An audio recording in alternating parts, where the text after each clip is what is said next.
And that sort of bilingual skill, and it truly is bilingual, is something that's very valuable. All sorts of stuff goes wrong that you can't imagine. When you start out,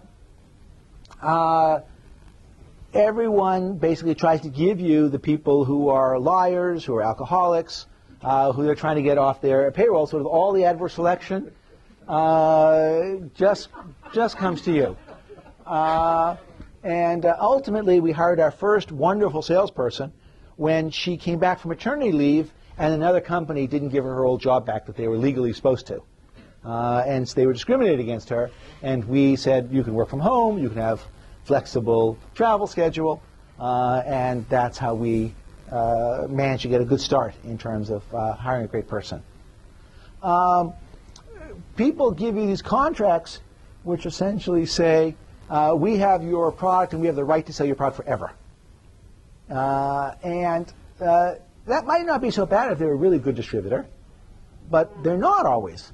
So this one distributor ended up selling 22,000 cases, but to get out of our contract with them, we had to pay them $500,000.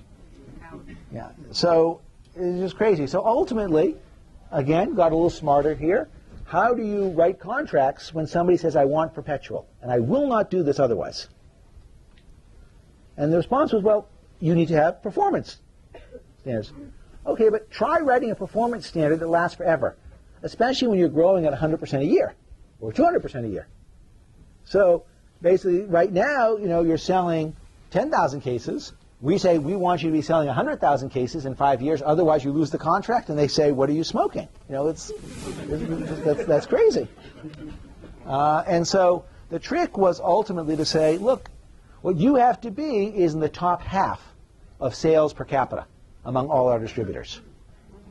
And that if you're not, so I don't know what you should be selling, but you shouldn't be below average.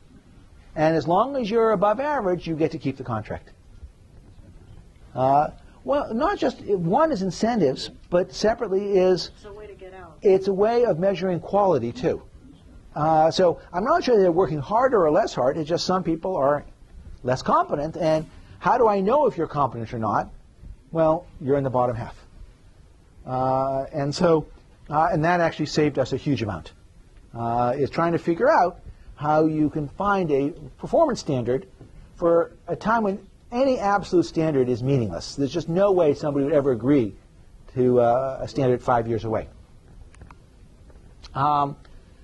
Everything goes wrong that you can imagine.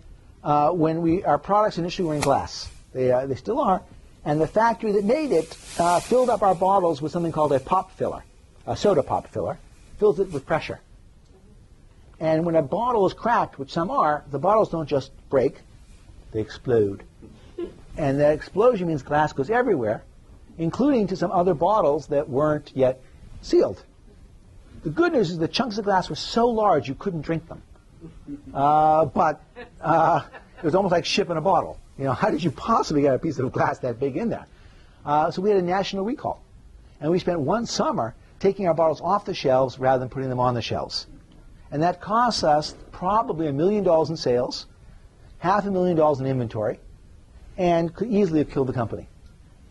And one problem that young entrepreneurs have is they don't really have this margin of safety. And so when something goes wrong, they essentially lose